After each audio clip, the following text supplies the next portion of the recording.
Hey guys, Khalid from Cricket Fanatics Magazine here, and I'm here with another special guest on the lockdown series. I see we already have a special guest in the comment sections already. So guys, get your likes in, get your obviously your subscription in, get that notification bell for future episodes. Obviously, get your comments in for Matthew as well. So, how's Matthew? Welcome to the platform. In a different capacity, of course. Yeah, no, thanks for having me.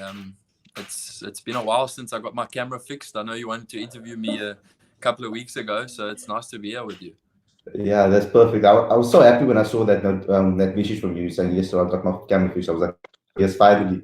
I was waiting Yeah, for no, this especially interview. for you, eh? Matthew, the first section of the whole lockdown series, normally we get into your head a bit about and find out about your schedule, about lockdown, and try to figure out like what you get up to from a training perspective. Obviously, I know that from talking to other guys, you guys get training programs, etc., for your fitness, and it's obviously tailored to you and what you need and what your body type is like, etc. But what have you been doing with that? And of course, how do you keep your cricket skill sharp? Yeah, I think obviously I've been quite busy with exercising and stuff in the morning. I try to exercise early in the morning as possible. I try and mix it up. Obviously I don't want to do the same program a lot, so I do the Warriors program, and then I just do my own thing because it's quite a fun thing to do. And yeah, cricket skills wise, there's not much you can do. I mean, I throw the ball around, throw the ball against the wall, hit the ball, but it's not necessary just to keep my cricket skills sharp. I just enjoy doing it. I'm like cricket obsessed, so I'm always throwing the ball around and stuff like that. But I think this time is probably more time to just get away from the game and refresh. I know a couple of guys have said that, and it's so true. I think to get as far away from the game as possible, because I think when lockdown ends, it's going to be quite hectic. Mm. Yeah, the mental aspect of the game is obviously very, very important. I mean, speaking to coaches, they always say that. But how do you learn that side of the game? I think you learn on the job, to be honest. Coming straight out of school into the first class system, I was mentally shot, to be honest. I didn't know the importance of mental strength, and learning on the job now, I'm learning how important it really is, and every day I'm getting better at it, and I think it's so important. So yeah, I think you really learn on the job. You learn from the older guys, but mostly for me, it's learning on the job. And so when you get opportunities, you fail, you learn from that. You learn how to deal with ups and downs and stuff like that. So yeah. Yeah, so obviously I saw you the first time batting, and obviously you'll see you at Kai Majorowicz, etc., and see really how you perform and how you approach your innings, etc. Obviously, when we go on and we watch you at franchise level, we can see that you have the certain style of batting. I don't know if it's going to link up to what I think about you, but what is your assessment of this type of batsman that you are? Yeah, that's an interesting question. I think a lot of people have had a lot of opinions on me with regards to my batting style and stuff like that. Coming straight out of school, obviously, I love to play my strokes and stuff, but I sort of got labeled as this player that he's just going to dominate and take attacks down. And I sort of just, as a young guy, listened to everyone's advice that I need to play this certain way. And, I sort of went out of who I was and was playing some game plan that I wasn't for the first year and a half in professional cricket. So if you look at my stats now, it's like, geez. But now I'm starting to realize the importance of just playing the way I want to play. And I think that's definitely a positive brand, but also, I think back to SA under 19 and in school days, and obviously now recently I've really found my game with the Warriors and put in some strong performances. But I was really attacking and stuff, but I wanted to be there at the end. And for the first year and a half, I never really did that. I was always trying to be someone or play like the coaches wanted me, or so yeah, that was obviously a big learning curve, and I'm so happy it happened, to be honest. I feel like a lot of youngsters can learn from that. Just listen to yourself first before you listen to others. Because when you get that amount of information from all different coaches and people, you sort of just take it on because you think it's right, and your mind is so clouded. So yeah, sorry, I went off the topic there, No. but it's just something I feel very strong about. Yeah, of course. And that's something that a lot of us have assessments of the way you bat. I mean, some people will say you're a grinder. Some people will say you're an attacking batsman. I saw a bit of both when I watched you play at Majora Week and etc. But I wanted to ask you about the coaches that had an influence on you, because I know we had a conversation a while back, and whenever I speak to this person, Shukri, I know you guys have a good relationship, etc. But whenever I speak to him, he always used to mention your name in that equation. And what sort of guidance has he given you, and what sort of teachings, and what type of coach is he?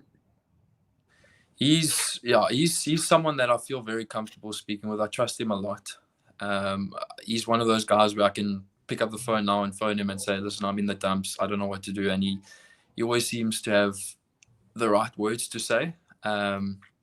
So yeah, I trust him a lot. He's helped me with sort of dealing with failure and just backing who I am, and he's really good with off the field stuff. Mhm. I mean, cricket's, at the end of the day, it's just a game, and that's his sort of philosophy. It's just a game, and if you take care of the stuff off the field, your on-field stuff usually takes care of itself. So yeah, he's had a big impact, and yeah, I've got a lot of respect for him. Yeah. So let's go a little bit into your journey. And for those that don't know, that haven't heard it before, tell us how you got into cricket and what sort of your journey was before you started playing franchise cricket, and obviously for S under 19.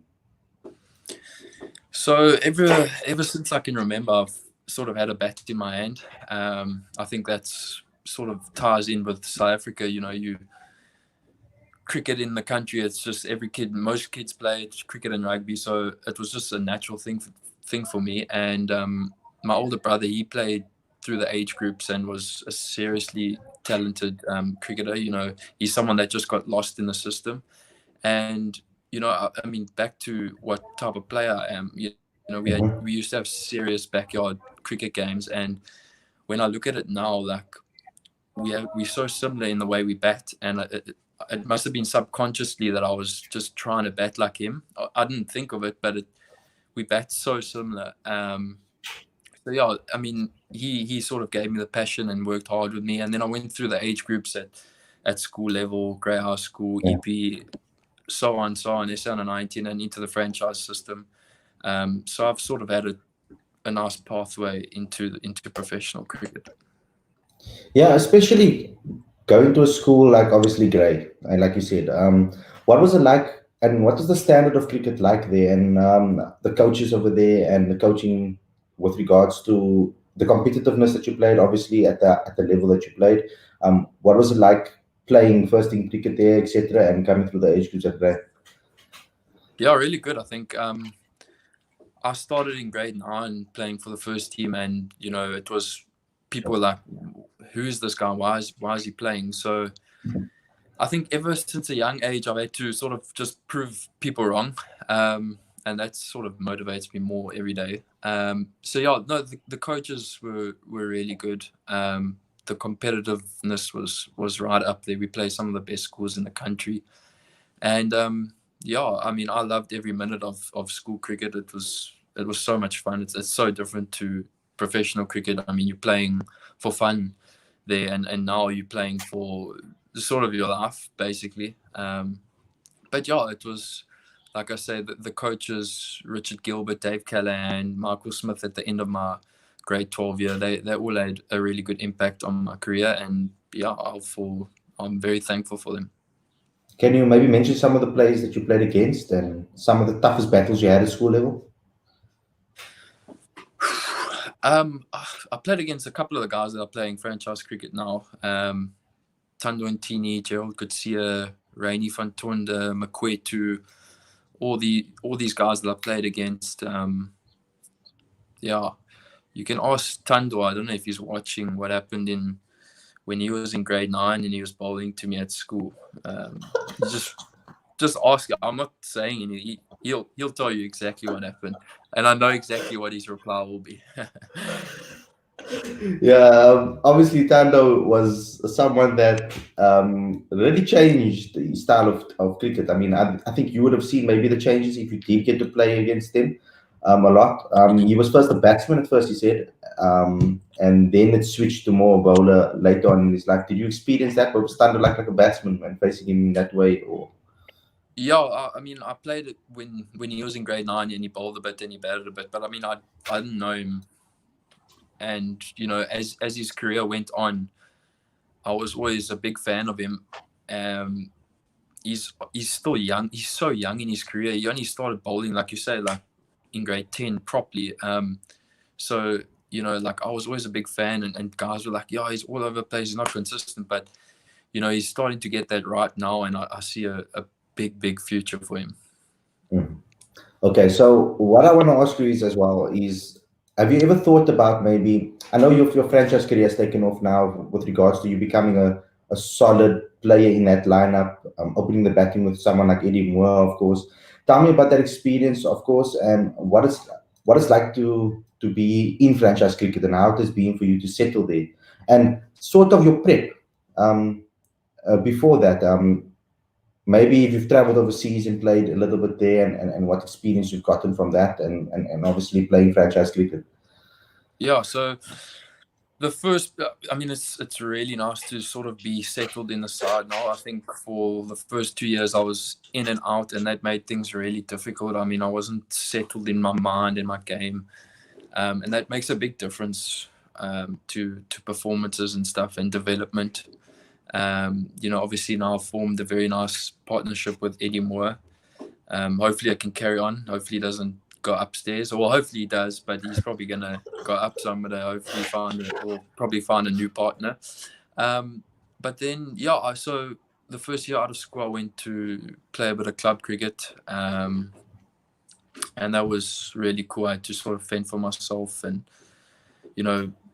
grow up a bit. And then I mean, I was a lucky one where I didn't play 3 years of semi-pro cricket and have to earn my stripes. I was sort of potential picked to the Warriors all the time. It was always picked on potential, not performances, and that has its benefits but also has its negatives, I guess. But yeah, I think now I'm starting to really find my game, and I think in the upcoming seasons there's going to be some really big performances and performances that you guys can start writing about. We do like quite a bit about you. You're quite a fan favorite. There's a lot of questions in the comment section, and guys, we will get to it a bit later. But I'm just going to How give you do a you little. see the comments? So I'll have to show it on the screen, but I can make it active Okay. to you as well. Let me just see if I can do that from the side. Got Yeah, a thing called, it's got chat here. Must I press chat? yeah. Press comments here. There should be a chat, or there should be a comment section. Can you see it yourself? Yeah. So there's quite a few there that we will get into a little bit later, but I want to get into the psychology more about opening the batting. It's quite a difficult position. It's not the easiest place to bat, especially in South African conditions with a rare ball, new ball. It can be quite tough. Also, obviously, limited overs cricket, we know about that too, because of especially with the power plays, etc., and all of that. And in T20 cricket as well, you're having to hold the mantle to be able to get as much runs on the board as quick as possible. So, give me a little bit about that experience of opening the batting. It's something that you've always done, but is it something that you've always will want to do? Is that your position that you say this is where I want to submit my place? Definitely in white ball cricket. I think there's no other position I'd want to bat in white ball cricket. Probably because I've had more success in white ball cricket, but I think in red ball cricket it's one where your levels of intensity change so much, where in white ball cricket it's just like bang bang, let's go, let's score runs, where in red ball cricket you sort of have to calm yourself and be prepared to bat long. And I remember, like I was saying earlier about the first year and a half of my career, I mean, I was going out to bat mentally not prepared at all. I didn't have any game plans, purely due to the fact that I was just listening to everyone, listening to the noise and trying to do that. And when you do that, your mind is so clouded. So, I've learned to now sort of get a game plan for red ball cricket. And I've started just towards the end of the season, become a bit more consistent. Pity about the lockdown because I was looking forward to those last 2 4-day games. But yeah, it's you just learn on the job a lot. And I don't think it's anything I'm gonna ever just settle on. I'm gonna have to keep learning, and it's definitely the toughest job out there. Yeah, I'm going to go into the questions because a lot of these questions obviously are things that I wanted to ask anyway. So I might as well just ask them from the comments. So we can get into the comment section now. We've got one from Brandon. He says, "All I know you're going to ask him questions, so I want to know one thing. Who would you say is the best batsman he ever batted with growing up, and who was the funniest batsman to bat with?" Good question. I think probably Jared Lukwa. I went to school with him. I'm not sure if you've heard of him. He's a seriously talented cricketer, and he's I think he's been lost out of the system a bit, and I think he's starting to come back in now. He's starting to get really fit and stuff. But he was probably the one guy I really enjoyed batting with. He gave me a lot of hundreds. We chased down a lot of targets, and if I needed 15 runs to get 100 and there were 16 runs to win, he would block it out and let me get my 100, so he was a good guy like that. So I really enjoyed batting with him. Our conversations in the middle, we were chatting the other day, and like just the things we were talking about in the middle, I completely forgot, but he reminded me, and I was like, wow, I can't believe we even chatted about those things. And it's some things I won't share on this chat, but it was really fun. Yeah, good times. Yeah, so I mean, you obviously mentioned someone there. I'm gonna actually find out from one of your partners quickly if how he feels about you not picking him. So how's it, Eddie? How you doing, bro? Oh, the man. You must just unmute. I think you muted your side. Come, bud.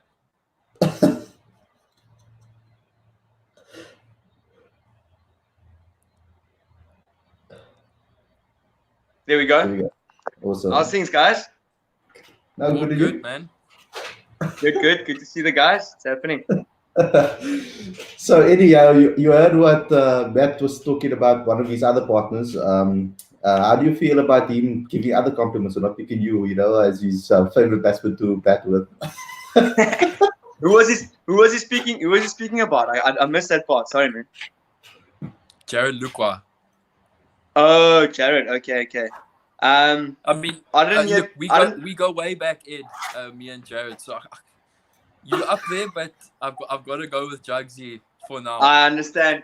Don't worry. I've also got a few silent partners. I'm not going to mention them now, but don't worry. But it's a two-way game, yeah. Nah, I'm kidding. No, I didn't get too much of the conversation, but maybe it's a good thing. Yeah, that is a good thing, because I wanted to get into the opening partnership side of things. And I wanted to talk to you and ask you some questions maybe about what it's like to bat with Matthew at the top of the order. Obviously, batting at the top of the order can be quite difficult. And obviously, you've been with the side for a while, and now you're obviously batting with someone that's a lot younger than you, and that we can all see that his drive, etc., and the way his mentality is. But I want to know your experience of batting with him. What is it like to bat with Matthew Breetzke at the top of the order at all formats? Yeah, it's something I've really enjoyed. I think myself and Maddie are both quite fiery characters. When we go onto the park, we always in a battle together. And even though he chooses his look like ahead of me, we tend to go into battles together, and we have each other's backs. And it's always a nice thing as an opening pair to do that and to take down challenges together. I think we enjoy the challenge, and he's obviously a very talented guy. I'm not saying that because he's in the video chat here, but he's a talented guy. I think he knows that. And it's nice to bat with someone that sports freely like that. You know what I mean? I think we complement each other quite nicely, especially being a left and right-handed combination. At the top is quite vital sometimes. So I thoroughly enjoyed batting with him and taking down a few batting lineups sometimes. Yeah, that's awesome. And also, what's he like in the change room? Because I mean, I know that he has this swag when he walks on the field. You know, yeah. Who doesn't know that? Who doesn't know that? So I want to know what's he like off the field with regards to that and preparing for matches. Because I know he's quite a focused guy. I've seen him before games already, where he just doesn't necessarily want to engage with people. From my perspective, obviously from a journalist perspective, he's not going to want to talk to me before a game. But I mean, he's quite focused. But I've also noticed he's quite hard on himself when he doesn't do what he expects himself to do. So, what is he like? Am I spot on with that analysis of him? Yeah, kind of. I think what I've seen from Maddie is he's quiet in the change room normally. You know, very focused on what he has to do and the task at hand. I think you'll get very few guys that back themselves as much as he does, which is an awesome thing, especially as a young guy coming through the system. I think it's a big positive for him is he takes on advice and he listens to people, even though he's quite quiet in the change room. He listens to people and he takes up advice, but he follows his own gut feel at the end of the day, which is really important as a younger guy with a lot of older heads and experienced guys around you. You know, you can easily fall into that trap where you listen to too many voices and you get, a bit of a cloudy brain and you're not sure which way to go at the end of the day. But he's been pretty good at filtering through information and processing information, So I think that's a lot of maturity at his age to be able to process those information coming from big players. Very quiet in the change room, very focused. But once he steps onto the park, he means business. Yeah. So Matt, besides obviously talking about batting with Eddie, I want to just ask a question from Daniel quickly, because it's kind of to both of you. He says, is the comb over a requirement to bat at the top of the order at the Warriors? Oh, is that Maddie's question? That's Maddie's question. All right, cool. No, you take it. You're welcome. You go for it. I can't answer that. Hey, listen, we're not used to parking the bus here. Eh? We're not used to parking the passing the buck here. I don't think it's a requirement. Yeah, you go. Daniel, listen, it's sorry, but I'm gonna blame this on our hairdresser, Richard. You know, he loves the comb over. He thinks it fits our jawlines and things like that. So maybe it's working. Definitely. We got it from Peaky Blinders, remember? Brilliant. So that I want to ask you to add on to what obviously what Eddie said. What is it like to bat with someone like him? When you walked in there and you saw him performing the way he was, etc. What makes your partnership so special?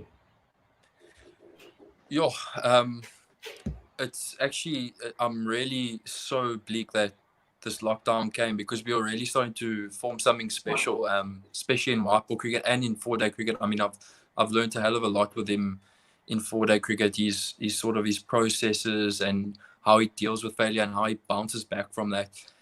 So it's been really nice to learn from someone like that. And, he's sort of in the peak of his career, and for me to be sitting at the other end and learning from him and watching how he goes about his business is something that is going to stand me in good stead. Like I said earlier, he's probably not going to be with me for very long. I think he's going to go up, and that's a good thing and a bad thing, because I think we starting to form something really special, like I said. But yeah, it's been awesome, and yeah, I'm looking forward to many more battles. Like he said, he's a very fiery character, and yeah, it's been nice watching at the other end. Yeah. Only watching. I get involved sometimes. Yeah.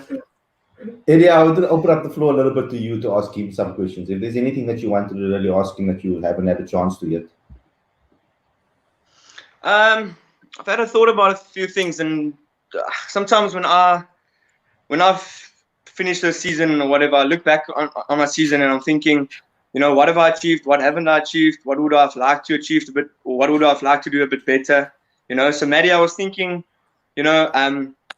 you know what a season is like. It's up and down with a lot of challenges and setbacks, and then you fight back, like you say, and you get your little score again, and you build a bit of momentum once again. But when you look back at the last season, are there any goals that you didn't quite achieve, or that you would have liked to have done a bit better, maybe, or have you basically waxed your season and you're happy with where you are and what you've done?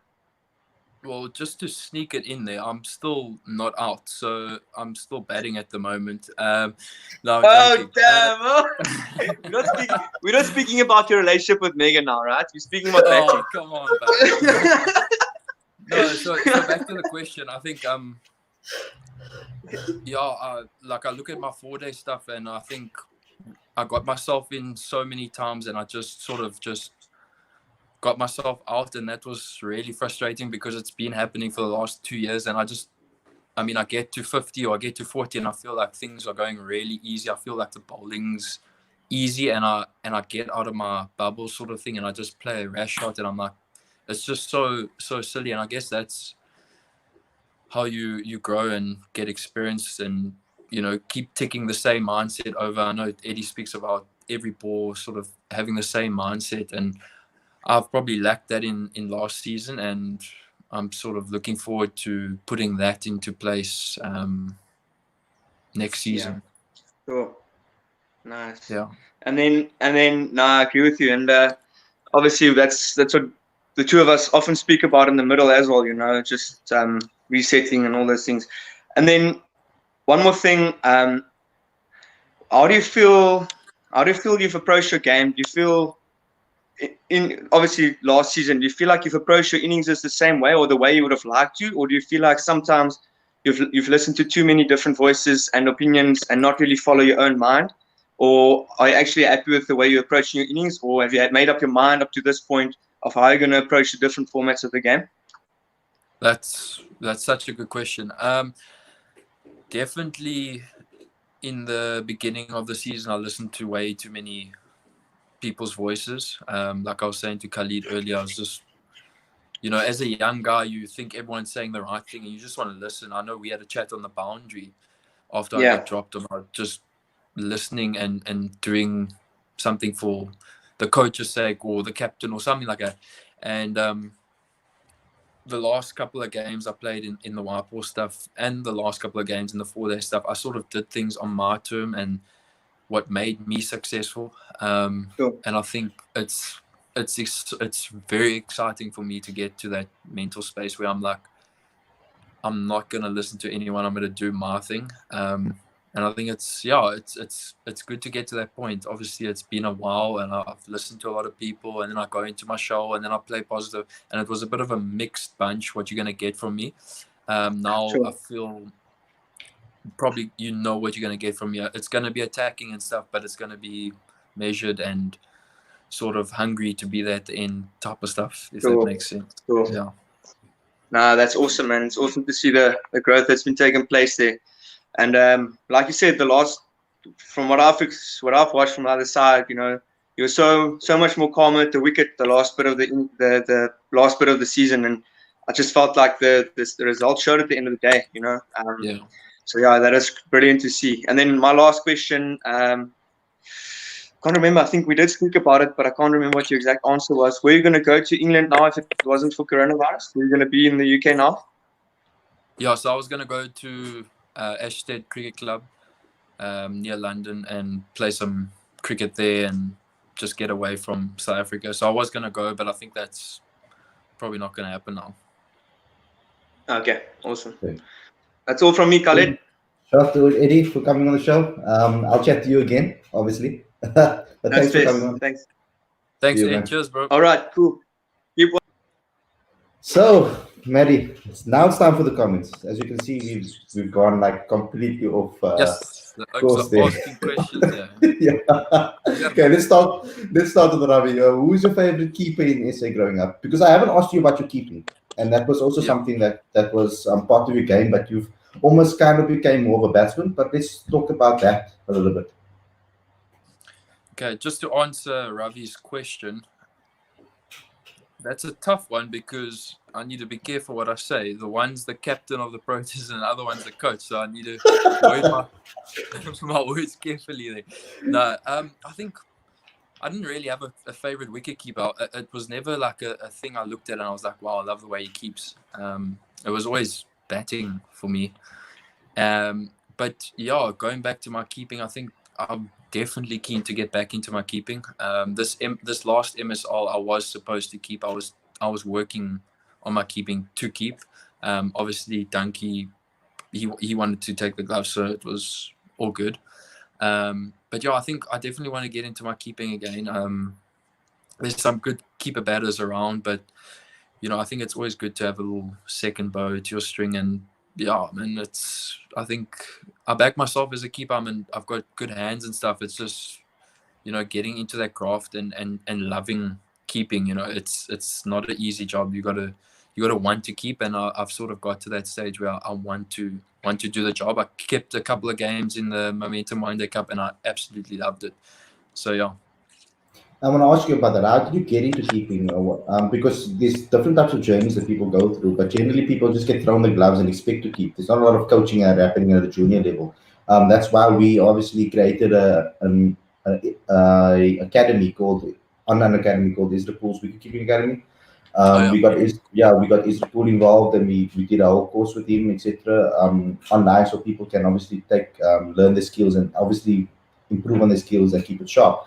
But the stories that came through from some of the people that have signed up is that they were just expect to keep and just thrown the gloves because of some mishap or something happened in the team and nobody was a keeper and just got thrown the gloves. But how did you get introduced to it? So like I spoke about earlier, my older brother was a keeper, seriously good keeper. So yeah, I sort of just watched him keep and I was like, well, I want to be a keeper now. I guess you could say I looked up to him. So yeah, I just remember under 9 or under 10, I was like, we need to go get keeper gloves because I'm going to be the keeper. I mean, it hadn't even been decided by the coach, but I was just like, I'm going to be the keeper. I don't care what anyone says. So yeah, that's how I got into keeping. That's an awesome story. And did you end up being the keeper actually? Of course, I always get my way. I would ask Megan about that. That could be an interesting one. So there's another one. It's been about 2 years when you were invited to train with Proteas. How was that experience, and how do you see yourself now compared to back then? That was an awesome experience. I mean, any kid would dream to have the experience I did. It sort of made me aware of what I can become and the surroundings and the way that the guys are so welcoming in there. It made me hungry to be there. I remember it was like the last day and I was supposed to leave and I was like, geez, I really don't want to leave this place. It's just like, it's an awesome environment to be a part of. But then again, I went in there with, I played like 3 first-class games. So it was like, what am I doing here? It's like, who are you? So then coming out of that, there was expectation that, okay, well, he's been there, he needs to make all these runs, sort of that mentality, and that sort of weighed me down. So if I could have that experience now, with the mental state I'm in now, I would love that. I'm more calm. I don't really care what people are going to say to me now. It's more like I'm going to do what makes me successful, and that's going to be successful the team. So yeah. Yeah, and in that period, who were some of the guys that you really kicked it off with and got along with really well instantly? Like, you have those people that you just click with. Yeah. I think Aiden and Heinrich, I got along well with. They were still obviously quite young in the team, so them two were probably guys I could relate with. The rest of the guys were a bit older, but someone who really made me feel welcome, and I know a lot of people say this about him, is JP. JP was seriously good to me, just making me feel welcome. So was Fuff. They invited me to dinners, and all of them. I can't say a bad word about any of them, to be honest. So yeah, it was a good experience. Can you reveal their food order? I don't even want to reveal that bill. So I'll give you a little insight into what happened. We went for supper and you get meal allowance, like whatever, and I was just like, because we went to this expensive restaurant, Faf took us there, and I was like, yeah, okay, cool. I'm gonna just order a pizza because like a pizza is like 220 rand. So I was like, okay, easy, deep, yeah, but okay, I'm gonna order the least expensive thing.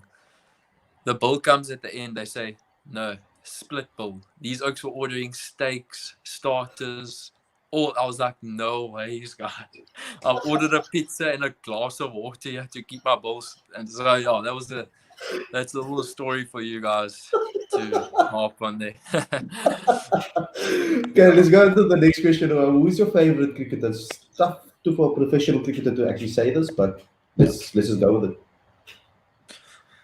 I don't think I have one favorite cricketer. I think if I look at all the international cricketers, probably like 4 or 5 guys that I'll take attributes from them. So a guy like David Warner, I'll take his hunger and passion to prove people wrong. I see that a little bit in me. A guy like Jason Roy, obviously I played with him in the MSL. The way he approaches his white ball game is awesome to watch, and I think there needs to be more players like him because that brings in the crowds. You know, he might be averaging 35 at list A, but you know, people are going to come pay money to watch him. You know what I mean? So, and then a guy like Kohli. I mean, everyone says Kohli, AB de Villiers. It's like cliche, but the one thing about Kohli I love is him always wanting to be there at the end. And that's like chasing for me is something I'm so interested in and something I love doing. I love chasing, especially in 4-day when things are really tough. I mean, if you look back at my past season now, I only score runs in the second innings because that's how I got my mental state that I need to do this for the team. And so, yeah, that's probably the 3 guys I would look at. There's probably some more, but I can't think of them now. Yeah.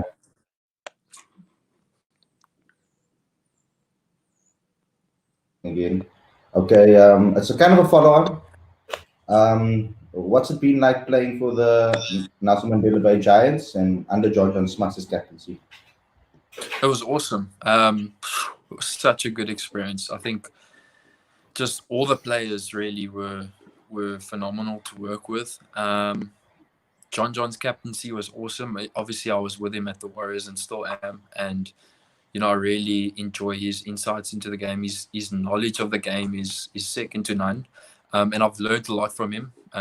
We've had quite a lot of coffee dates, actually. And, yeah, he's taught me a lot about the game and sort of things like that. So, yeah, I really enjoyed it. Yeah, and let's talk about another one because I'm a big fan of the second guy over here. Who's your favorite batsman to bat with, Jason Roy or Reiner van Tonder in under 19 World Cup? I say. Sure, that's a tough one.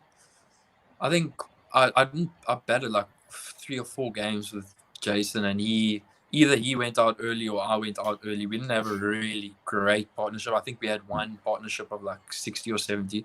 So it's me and Rainey have put on some proper partnerships. Yeah. So definitely Rainey, I think. Yeah.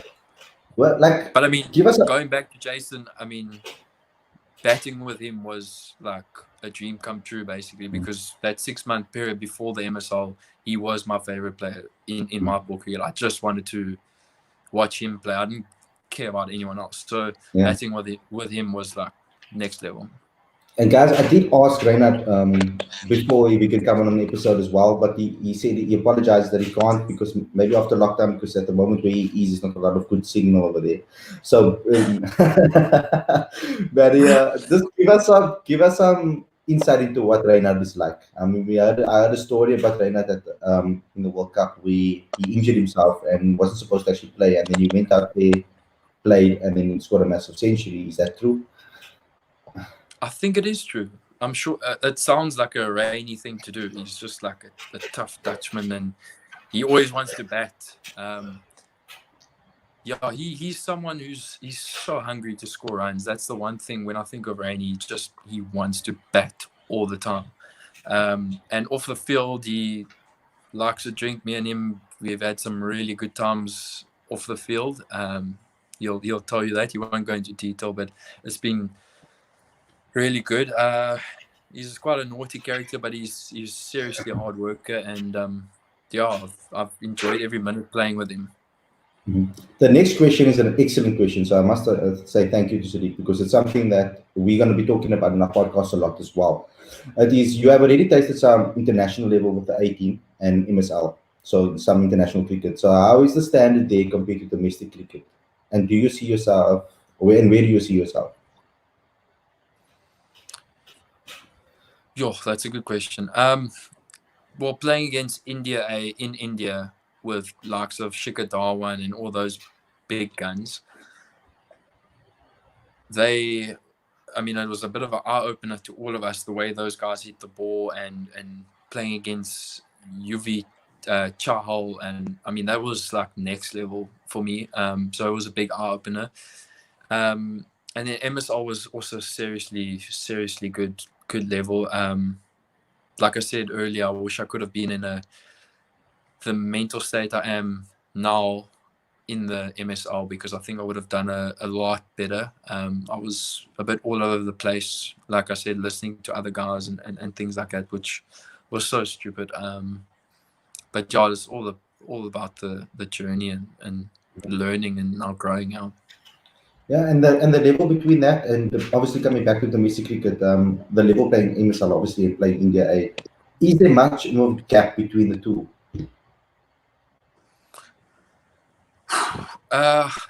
Well, I think when we played against India A, I think every single one of them had played in the IPL. So their skills were like, and we were like there. It was quite hectic. And then coming into it was quite a young SAA side. So, I don't think we were expected to just go dominate there. Then going into the MSL, you got likes of Morne Morko and all these guys, which make the competition so much stronger. So it's a difficult one to say which one was stronger. I can't really comment on. I can't give an official answer on that. Okay, cool. So next one is from Ravi. He wants to know which type of bowlers do you really facing as a batsman. So obviously now we know you face some spin in India. That's probably the most toughest task in the world. You can see how both here. Yeah, there you go. I think fast bowling, to be honest. Obviously, every South African loves fast bowling. I've obviously grown my game a lot. I went to the spin camp and came back a lot better player playing spin. It's actually a tough one now that I think of it. Playing spin is a bit of like a cat and mouse game, where bit of mind games where I feel when you're facing pace, it's a bit of ego versus ego. Who's gonna, be the man who bounces you out or bowl the fastest or something like that. So I think it's different, quite different, but probably pace bowling for now. Yeah, and I mean you're quite a smart guy, and if you had to give, I don't know, it's difficult to give some advice, but if you had to give some advice to youngsters on how to prepare for that type of conditions, what sort of advice would you give them? Because they're not going to experience that here in South Africa, of course. So I think there's a couple of points I can probably go on forever because I learned quite a lot at that India camp. But the main thing that they spoke about and what I learned was look to be attacking towards spin, and crease confidence, I think, is probably the main thing. If you look at the Indians, not a lot of them sweep, but the way they use the crease, going back to balls, coming out of the crease, is probably second to none. So those 2 points I think are really important. And I think, again, like those guys, they face that bowling every day and they play in those conditions every day. So, it's difficult to sort of just play spin like them. You can obviously emulate it, maybe throw a ball on the grass just to emulate the bounce and the inconsistent bounce, like I said, and spin and stuff. But it's quite hard to train those conditions. I know we have tried, for the national team has tried to go make different pitches and stuff, but then again, you're not facing guys, you don't know where the ball is turning from, so it's hard. I think you got to learn on the job, to be honest. Cool. And like a dusty India pitch, I'm gonna throw one into the wind a bit and say rat and parrot or beer house on that again. Yes, that's a shocking question. We're talking cricket, yeah, bro. I think I'm gonna go for beer house, local way. Yeah, probably beer house. Okay, cool. This was another awesome one. Can you name a few of the toughest bowlers you faced at franchise cricket? Who would probably become the next pro? Okay, that's a difficult one. Also, name a few young batters you think can go all the way. Toughest bowlers, I think Aldred Hawken is someone who's a seriously good bowler, seriously underrated. He's got good pace and his wrist is a bit delayed, so he gets a bit of late swing. And then what's the other question? Young batters. Yo, there's so many. Rainey, Grant Rudolphson, Sine. Yeah, there's so many. I mean, I can't think of, and I don't want to leave anyone out either. So Yeah. it's too hard to say. Now, Daniel likes these controversial questions. So, what would you rather do? Play 50 test matches or get an IPL contract for the next 10 years? Depends who's watching this, and I'll give you the correct answer. I think, yo, that's a good question. Because yeah, I think it's what a lot of players face these years. If you had asked me that 2 years ago, I would have said RPL contract all the way because I was struggling with red ball cricket. I hated it. I was like, I don't want to do this. But now I've sort of found a love in it, and I'm so keen to play it again, even more than white ball cricket, just because of the challenge it is. So I think I'm going to go for 50 tests. So, I want to add to that one because I've my opinion. It's an opinion, obviously. But my assumption of it all is that our cricket in this country, for guys like you are one of the few guys that actually goes out there and can play all formats now. Especially the longer format. I feel that at school level you don't get tested enough on that level. Whereas in England and in India, there's players at 15 years old, 16 years old. They're already playing the longest format, four-day cricket, etc. They have those opportunities at a young age. What can we do in South Africa to give that exposure to the younger guys before they get to franchise? I think you're completely right. I think we need to sort of form a system like it was back in the day where they play 3-day games under 18 Coke Week. I don't know if they played in the winter or go to Durban and play a tournament of 3-day games because that's how you learn.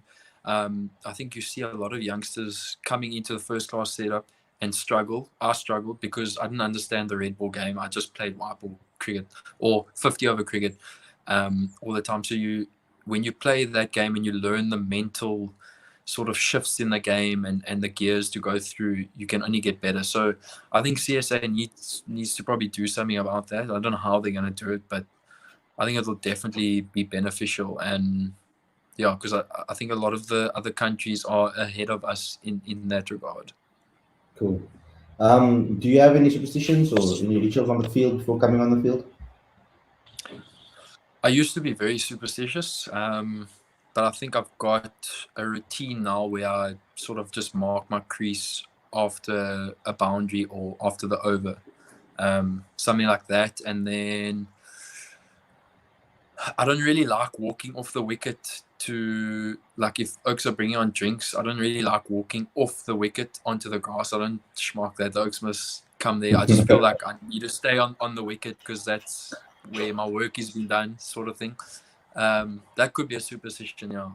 But other than that, not really. Okay, cool. I'm just going to sift through some of them because some of them were asked while Eddie was on the show. Okay, cool. I think will be the last one. Is who's the quickest bowler you have faced? First class is a level.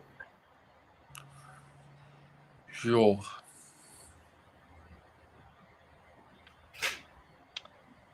I think the first year I came out of school, I was playing a semi-pro game for EP and Craig Alexander was running in and I came into bat at, I think, like +5. So the light was seriously bad. It was like a gloomy evening in PE. So that was probably one of the quickest spells I faced. I can't really think of anyone who's really gas. Gerald Coetzee got some good pace. Yeah, I can't think of off the top of my mind, to be honest. Awesome. Okay, last question from Ravi, and that is Matthew. Is there any other sports you follow, football or rugby, and which are your favorite teams? Definitely not football. I'm not a fan of football. Sorry, Khalid. Rugby, I played a lot of rugby at school, so I naturally just like rugby. My whole family is quite a rugby-orientated family. I don't really support a specific team. I never really support specific teams in cricket or in rugby, so I just support like good rugby. So yeah, I enjoy watching rugby. Yeah. Cool. And I just want to ask you a few about with regards to lockdown and the fun side of it. And what sort of things have you been up to in your spare time? You've got a lot of guys. Cindy told us that he's gaming, etc., and he's enjoying his gaming. What have you been up to?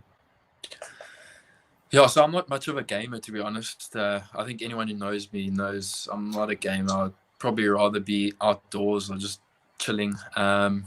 So my mornings have been quite productive, like exercising and then, reading a book. I'm reading Rafa Nadal's book now. I've done a couple of short courses on property, sports psychology, sports management. I'm starting that, I think, next week. So yeah, I've just been chilling with the family, cooking some meals, braaiing a hell of a lot.